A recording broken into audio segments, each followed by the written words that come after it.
How's it going, everybody? Daner here with North Central Coins, and welcome back to another episode of the history of coins and currency. Hold on to your toques and grab your doubles, folks, because today we're delving into a fascinating chapter of Canadian financial and numismatic history that spans over a century. This is the rise and eventual fall of the Canadian penny. This little copper wonder has left an incredible mark on Canadian commerce, and its story and legacy has been immortalized in the numismatic world.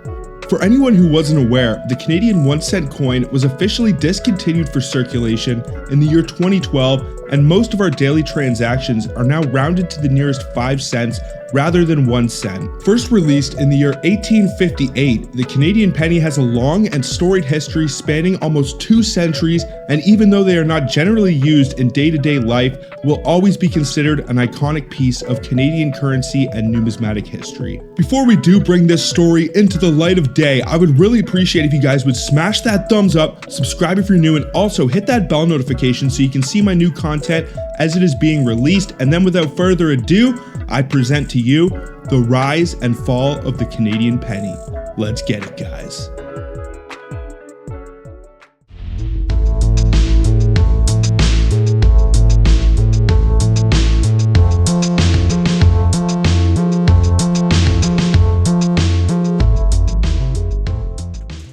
The Canadian penny is an obsolete coin with a face value of 1 cent or 1/100th of a dollar. It was minted in Canada from the year 1858 until the year 2012, though they are still produced for special edition sets put out by the Royal Canadian Mint. Although the 1 cent piece is the coin's official name, according to the Royal Canadian Mint, the phrases penny and cent are more commonly used. Because Canada had used British pounds, shillings, and pence as coinage alongside American decimal coins and also Spanish milled dollars up until the year 1858, the penny was probably quickly embraced. The Canadian Mint didn't actually stop making pennies until February 4th of 2013, even though production of the coin ended in May of 2012. Though as I mentioned earlier, they are still put out every year for special edition specimen and proof sets.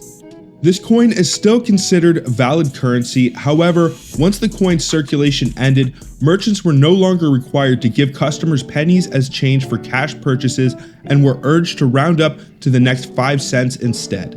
Products can still be priced in pennies, and credit card purchases and other non-cash transactions are rounded to the nearest penny. Every Canadian coin's obverse shows the reigning monarch at the time that it was released. The most iconic and probably recognizable is Queen Elizabeth II, who is portrayed on the obverse. She first appeared on coins in the year 1953 and has since undergone 3 design updates, the first of which took place in 1965, followed by revisions featuring artist Dora DePatrie Hunt's depiction in 1990 and Susanna Blunt's in the year 2003. A special reverse side with a rock dove was released in 1967 as part of a celebration to mark the occasion. It was designed by Canadian artist Alex Coville.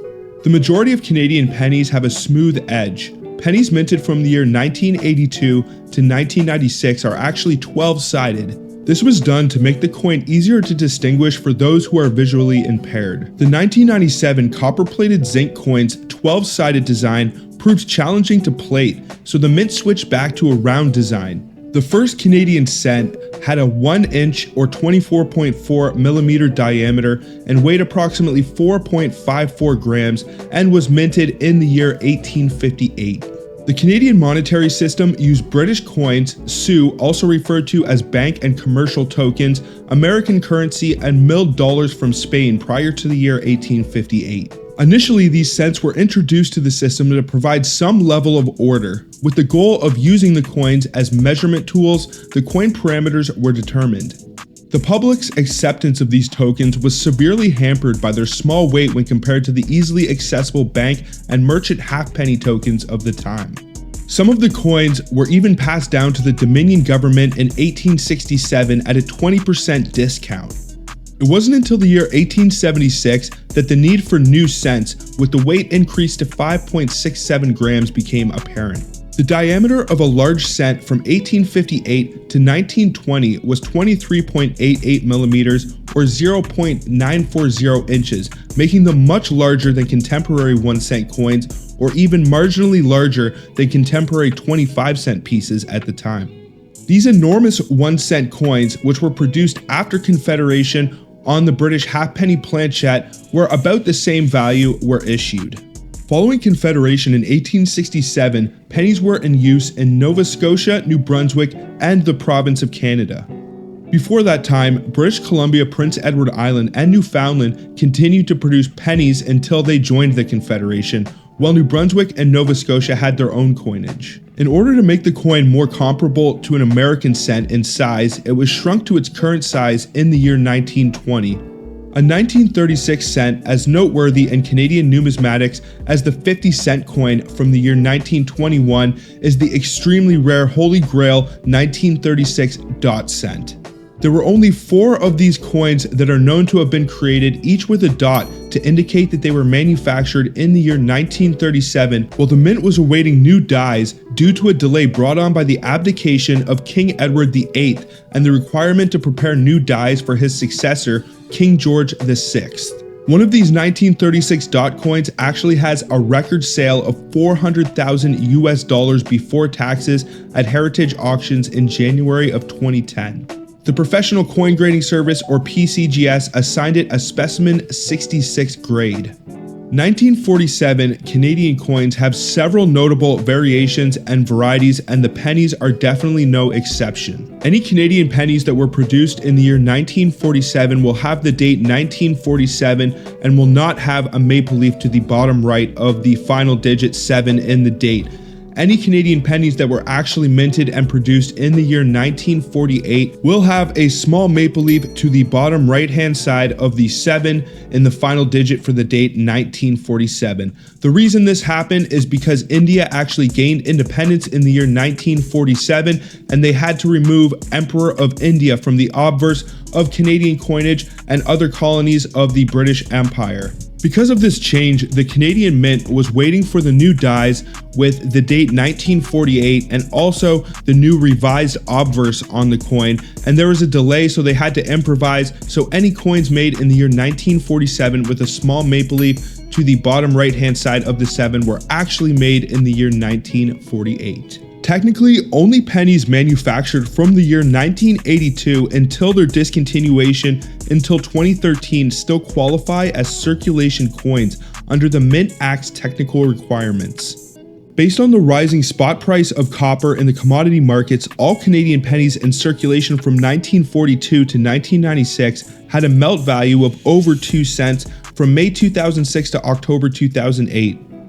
Prices during this time period reached as high as $4 a pound US, which is the break-even price for a 2.8 gram solid copper penny.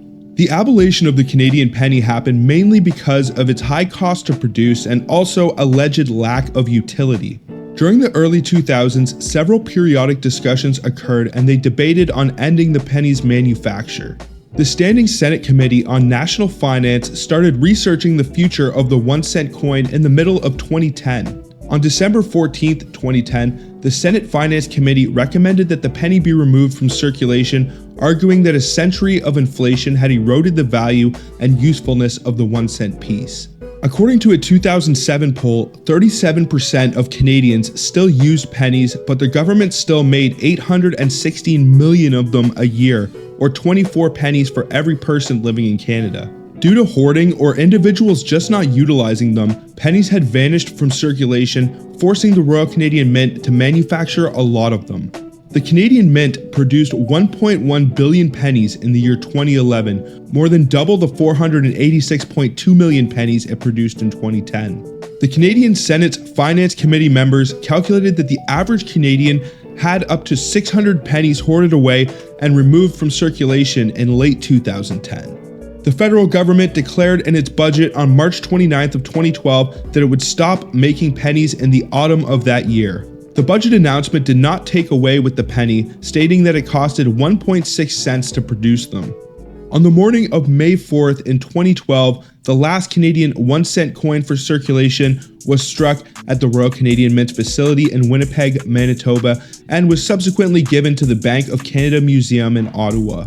It has been officially stated that existing pennies will always be accepted as legal currency. However, on February 4th, 2013, pennies were taken out of circulation and are rarely, if ever, accepted for commerce. According to the Currency Act, a payment in coins is legal tender for no more than 25 cents if the denomination is 1 cent. The Mint started smelting the estimated 35 billion pennies in circulation on February 4th, 2013. Google actually released a Google Doodle on the same day to mark the demise of the Canadian penny.